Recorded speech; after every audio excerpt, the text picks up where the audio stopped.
So hello દોસ્તો, તમે બધા કેમ છો? તમે બધા મસ્ત હશો ને મસ્ત રહ્યો. તો આજે આ વિડીયોમાં તમને ટાઇટલ જોઈને ખબર પડી ગઈ હશે ને થંબનેલ જોઈને કે આજે આ વિડીયોમાં તમને શું કહેવા માંગતો છું. મારી જિંદગીની સ્ટોરી મેં આજે તમને આ વિડીયોમાં કહેવાનો છું. તો વિડીયો જોતા રહેજો, છેલ્લે સુધી મજા આવશે ને વિડીયોને લાઈક કરજો અને ચેનલને સબસ્ક્રાઈબ કરી દેજો. તો ચાલો આપણે સ્ટાર્ટ કરીએ. મારું નામ છે પ્રતિકભાઈ કિશનભાઈ ભૂસારા. મારું ગામ છે કરચોણ, તાલુકો કપરાડા છે, જિલ્લો વલસાડ છે. પણ હાલે મેં રહું છું પાટી ગામે મારી સાસરીમાં. પાટી ડોલવણ તાલુકો છે, અહીંયા મેં હમણાં હાલે રહું છું કેમ કે મારો અહીંયા આપણે નાની દુકાન છે એ આપણે ચલાવીએ છીએ. તો આપણે ચાલુ કરીએ. મારા ફેમિલીની વાતો કરીએ તો મારી ફેમિલી મીન્સ કે મારા પપ્પાનું નામ છે કિશનભાઈ ને મારી મમ્મીનું નામ છે લક્ષ્મીબેન ને અમે 5 ભાઈ બહેન છે. તો મોટા છે મારી મોટી બેન છે, એમનું નામ છે લીલા ને એના પછી છે એનું નામ છે ગીતા. એના પછી મારો ભાઈ છે રાજુ છે એનું નામ ને એના પછી છે મારી બેન, એનું નામ છે પન્ના ને લાસ્ટમાં શું મેં એટલે કે પ્રતિક. તો એ પહેલાંથી મેં પહેલાંથી 7મા સુધી ભણેલો છું. ધરમપુર માલમપાડા આશ્રમ શાળામાં ભણેલો છું. 7મા સુધી ભણ્યો પછી મેં ગયો મોટા પોંડા 7માથી 12 સુધી મેં ત્યાં અભ્યાસ કર્યો. એ પછી 12માથી પછી અભ્યાસ રિઝલ્ટ આવ્યું એટલે પછી મેં અભ્યાસ કર્યો છે મહેસાણા વડુમાં કોલેજ કર્યું છે. કોલેજ મીન્સ કે BCA કમ્પ્લીટ કર્યું છે 3 વર્ષમાં. તો ત્યાર પછી BCA કમ્પ્લીટ કરીને પછી મેં જોબ શોધવા ગયો છે. ઘણી જગ્યાએ જોબ શોધવા ગયો પણ જોબ મને ઇન્ટરેસ્ટ જેવો નહીં આવ્યો. બહુ જગ્યાએ ટ્રાય કરી એટલે મેં જોબ કરવા નહીં ગયો. મને બહુ ઘરના બધા કહેતા હતા, ફોર્સ કરતા હતા કે જોબ પર જા, કામ કર, કંઈ પૈસા કમાવ. મેં ટેન્શનમાં આવીને બહુ યાર પછી મેં ડિપ્રેશનમાં જ આવી ગયો.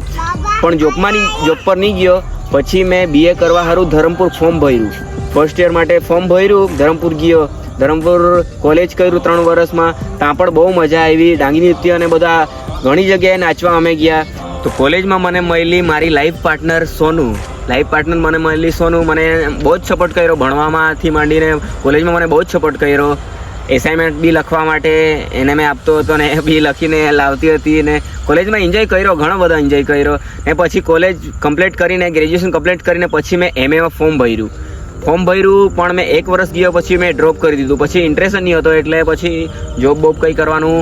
પછી ઘરના બી બહુ આ ક્યાં કરતા હતા કે જોબ કરો, પૈસા કમાવો, કેથી જાઓ કામ પર, આમ કરીને ક્યાં કરતા હતા. પણ પછી જોબ પર બી ઇન્ટરેસ્ટ નહીં આવતો હતો, કંઈક કરવાનું બીજું હતું ને જોબ પર જવાનું મન નહીં થતું હતું. એટલે ઘરની બધા જ કહેતા હતા, ગાળ બહુ ખાધી મેં. એટલી બધી ગાળો ખાધી છે ને કે મેં જ જાણતો છું કે કેટલી બધી ગાળો ખાધી છે. પછી એક મોડ એવો આવ્યો કે મારા ભાઈને જિલ્લાની ટિકિટ મળી ગઈ હતી.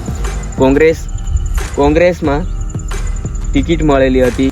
ત્યારબાદ મારે લાઈફમાં એક એવો મોડ આવ્યો કે મેં બી વિચારી નહીં શકેલો કે એવું બધું બી મારે લાઈફમાં આવશે આમ કરીને. તો વસ્તુ શું થયું કે મારા ભાઈને જિલ્લાની સીટ મળેલી હતી, કોંગ્રેસની હતી. તો ભાઈના અમારે છોકરા હતા 3 એટલે એ ચૂંટણીમાં નહીં લડી શકે. એટલે વસ્તુ શું થયું કે એના બદલે મારે ભાઈનો વિચાર એ હતો કે મારા બદલે મારો ભાઈ લડે એમ કરીને. એટલે મારે ઇલેક્શન લડવા પડ્યું. એટલે ઇલેક્શનમાં આપણે ઉમેદવારી કરી, જિલ્લાની સીટ મળેલી હતી એટલે ઉમેદવારી કરી ને ત્યારબાદ આપણે તો ટિકિટ મળેલી હતી, કોંગ્રેસમાં સીટ મળેલી હતી એટલે ઉમેદવારી કરેલી હતી આપણે. એને આપણા સામે BJPનો બી હતો ઉમેદવાર ને એક અપક્ષવાળો, એને ઉમેદવારી કરેલી હતી.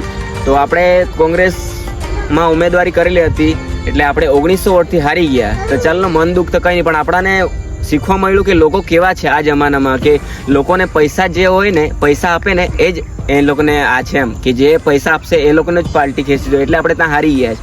પછી મને પાછું આ ટેન્શન આવી ગયું કે શું કરું. એટલે પછી મેં 4 થી 5 મહિના સુધી કંપનીમાં ગયો. ત્યાં બી કંપનીવાળા બી પૈસા પગાર હરખું નહીં આપે ને આમ ને તેમ કરવા લાગ્યો. એટલે મેં ત્યાંથી ડાયરેક્ટ મારા ગામથી મારા સોનુના ગામે આવ્યો, મેં પાટી આવ્યો. પછી મેં અહીંયા થોડુંક વિચારીને કર્યું કે કંઈ કરવું પડે આમ કરીને. પછી મેં ત્યાંથી મારા ગામેથી મેં ડાયરેક્ટ આવી ગયો સોનુના ગામે. પછી મેં ગયો જ નહીં. પછી મારા ઘરના ક્યાં કરે આમ કરીને પછી પણ મેં ગયો નહીં. પછી આમ કરીને પછી થોડાક દિવસ મેં વિચાર્યું કે કંઈ તો કરવું પડે. પછી અહીંયા આવીને વિચાર્યું કે જિંદગી જીવવાનું તો પછી કંઈ તો કરવું પડે, કંઈ કામ તો કરવું પડે. એટલે મેં યાર અહીંયા સોનુના ઘરે રહેતો હતો. મને આમ જ બેસીને કંટાળો, આખો દિવસ આ દિવસો કાઢી નાખવાના, કંઈ કામ નહીં કરવાનું, કંઈ નહીં, બેરોજગાર બેસી રહેવાનું, બહુ કંટાળો આવ્યો. એટલે મેં વિચાર કર્યો ને મેં પૈસા ઉધાર માંગીને દુકાન ચાલુ કરી. ધીરેથી મેં ચાલુ કર્યું ને 1500 રૂપિયા મેં માંગેલા હતા બાકી, ને મેં દુકાન ચાલુ કરેલું, સ્ટાર્ટ કરેલું હતું કે કંઈ તો કરવું પડશે. આમ કરી મેં દુકાન સ્ટાર્ટ કરેલું. ડોલવણ પેટ્રોલ પંપના સામે મેં દુકાન સ્ટાર્ટ કર્યું ને ધીરે ધીરે મેં સ્ટાર્ટ કર્યું ચિકન શેકવાનું ને એવું બધું સ્ટાર્ટ કર્યું. ચિકન શેકવાનું જ ખાલી સ્ટાર્ટ કરેલું હતું. પછી મેં ધીરે ધીરે સ્ટાર્ટ કર્યું. પછી આપણે બિરયાનીને બધું, ચિકન રસાળું બધું બનાવવા લાગી ગયો. આમ કરીને મેં ધીરે ધીરે સારું બધું વસ્તુ બનાવવા લાગી ગયો. મચ્છી છે ને બધું બનાવવા લાગી ગયો. પછી એમ કરીને અમારા મેરેજ થઈ ગયા. અમારા 2022માં મેરેજ થઈ ગયા. પછી 2022માં મેરેજ થઈ ગયા. પછી મેરેજ બી મેં અહીંયા જ મારા સાસરીમાં જ કર્યા, કેમ કે મારા ઘરના કોઈ સપોર્ટ નહીં કરતા હતા, કેમ કે ત્યાં કરવાના હતા. તો પછી પૈસાનું ને એવું બધું પ્રોબ્લેમ ને મારા ભાઈ ને કોઈ મને સપોર્ટ નહીં કર્યો.